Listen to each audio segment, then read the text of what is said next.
అంటే ఏమిటంటే పుస్తకాలు చెప్పలేని పాఠం అంట. కోరుకుంటే చేరదంట, వద్దు అంటే వెళ్ళదంట.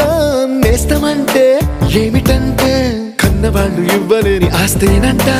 ఇస్తూ నీకై ప్రాణం పంచిస్తూ తన అభిమానం, నీలో ప్రతి ఒంటరి తరుణం చెరిపేస్తూ ఎన్నో వేల కథలు. అరే ఇంకో కథ మొదలు.